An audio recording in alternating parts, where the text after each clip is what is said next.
Back to your favourite speakers review YouTube channel.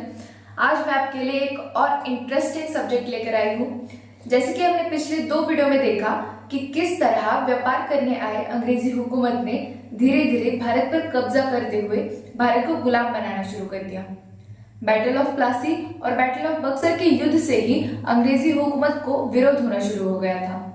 लेकिन आज हम भारत के उस इतिहास के बारे में जानेंगे जिसने 1857 में पहली बार अंग्रेजों के खिलाफ विद्रोह की नींव डाली। तो आज का हमारा सब्जेक्ट है रिवॉल्ट ऑफ 1857। 1857 के विद्रोह को भारत का पहला स्वतंत्रता संग्राम भी माना जाता है।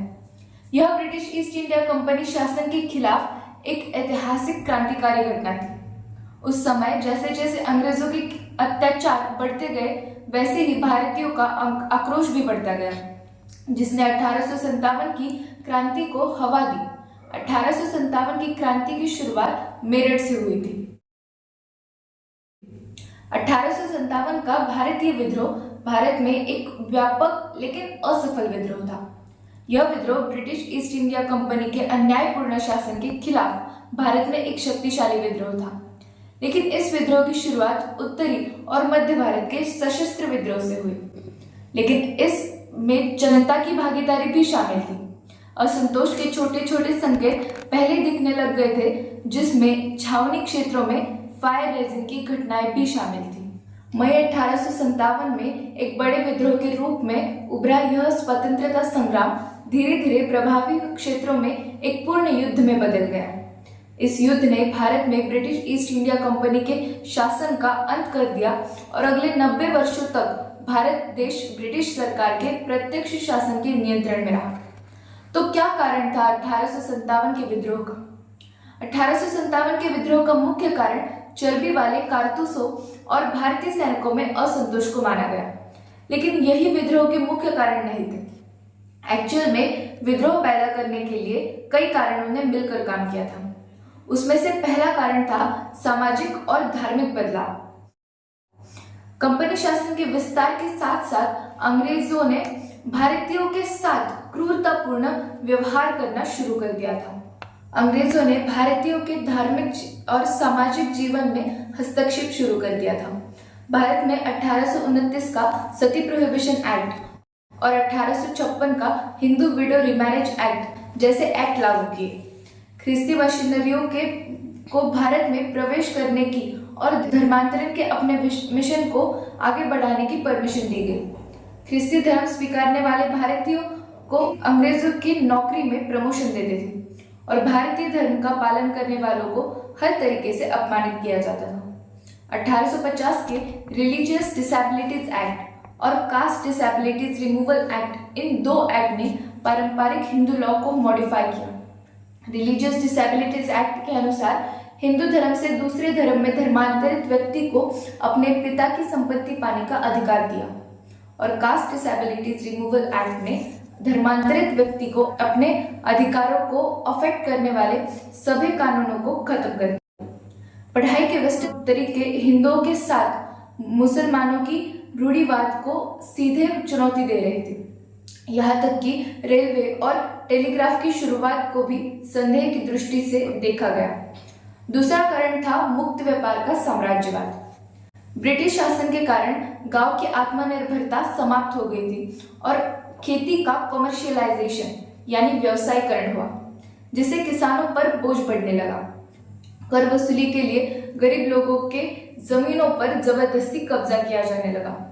सैनिकों में ज्यादातर सैनिक किसान वर्ग से थे, इसलिए किसानों का गुस्सा जल्द ही सैनिकों में भी फैल गया।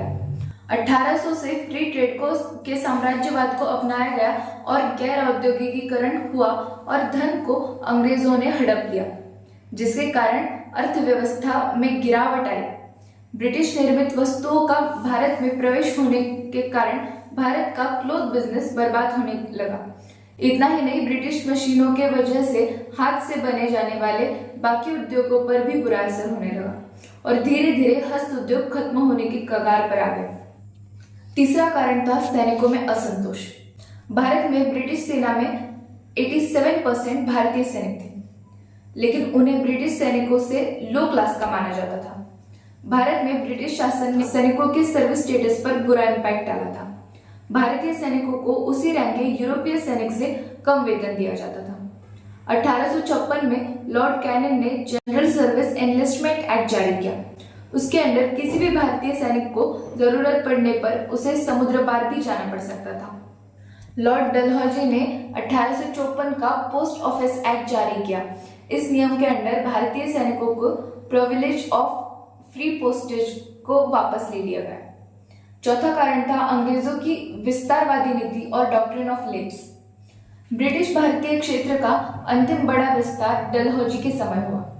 डलहौजी ने डॉक्ट्रिन ऑफ लेप्स को लागू करते हुए सातारा, नागपुर, झांसी, जयपुर, संबलपुर और उदयपुर जैसे कई रियासतों को अपने अधिकार में ले लिया।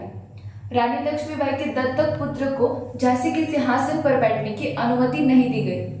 बहादुर शाह द्वितीय के उत्तराधिकारी को लाल किला छोड़ने को कहा। भारतीय शासकों और प्रमुखों को हटा दिया गया, जिससे सत्तारूढ़ परिवारों के मन में डर पैदा हो गया। अवध को भी ब्रिटिश साम्राज्य के अधीन कर लिया और जिससे अभिजात वर्ग के हजारों लोग अधिकारी, सेवक और सैनिक बेरोजगार हो गए। इस कार्यवाही ने एक वफादार राज्य अवध को असंतोष और षड्यंत्र के अड्डे के रूप में परिवर्तित कर दिया। पांचवा कारण था एनफील्ड राइफलों के कारतूस। राइफलों को लोड करने से पहले कारतूस को मुंह से खोलना पड़ता था। सैनिकों में एक अफवाह यह फैल गई कि इन एनफील्ड राइफलों के कारतूसों में गाय और सूअर की चर्बी का इस्तेमाल किया जाता है। इससे सैनिकों के बीच में अशांति फैल चुकी थी। हिंदू और मुस्लिम सैनिकों ने उसका इस्तेमाल करने से इनकार कर दिया। मार्च 1857 में नए राइफलों के इस्तेमाल करने के विरुद्ध मंगल पांडे ने आवाज उठाई थी और इसी के चलते उनने अपने वरिष्ठ अधिकारियों पर हमला कर दिया।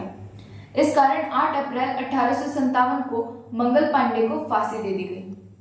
9 मई 1857 को मेरठ में 85 भारतीय सैनिकों ने राइफल का इस्तेमाल करने से इनकार कर दिया तो उन्हें 10 साल की सजा दे दी गई।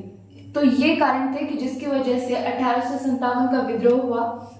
पार्ट 2 में हम देखेंगे कि इस विद्रोह के प्रमुख केंद्र कौन से थे। धन्यवाद।